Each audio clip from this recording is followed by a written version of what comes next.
చాలా జాగ్రత్తగా గమనించండి. రెండవ గదిలో దేవుడు లేడు.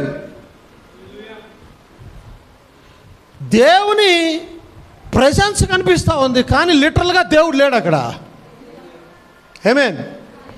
కానీ చాలామంది విశ్వాసులు ఈరోజున అనుకుంటున్న విషయం ఏంటంటే రెండవ గది చాలా అక్కడే ఆగిపోతున్నారు. ఇదే సమస్తమని ఆగిపోతూ ఉన్నారు. అది కాదు. ఎందుకంటే జాగ్రత్త గమనించాలి. దీపవృక్షం వెలుగునిస్తుంది, కానీ దీపవృక్షము యేసుక్రీస్తు కాదు. వెలుగు వెదజల్లుతున్నాడు, కానీ యేసుక్రీస్తు కాదు. సముఖపు రొట్టె, ఆ రొట్టె అది అక్కడ ఉంది జీవపు రొట్టెగా, కానీ యేసుక్రీస్తు స్వయాన దేవుడు కాదు, కానీ జీవపు రొట్టె అది.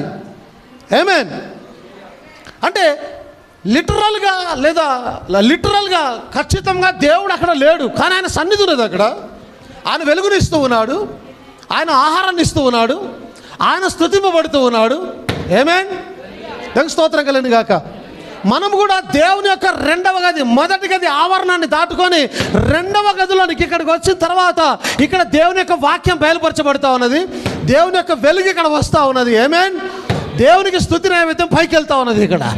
కానీ ఇదే మన ఫైనల్ కాదు. దేవుడు ఇక్కడ లేడు. దేవుడి సన్నిధి కనిపిస్తూ ఉంటుంది, దేవుని ప్రసన్నత కనిపిస్తూ ఉంటుంది, దేవుని యొక్క వాక్యము వెలుగు వెరచులుతూ ఉంటుంది, దేవుని యొక్క బలము కనిపిస్తూ ఉంటుంది, జీవాహారం కనిపిస్తూ ఉంటుంది. కానీ లిటరల్గా దేవుడు ఇక్కడ లేడు.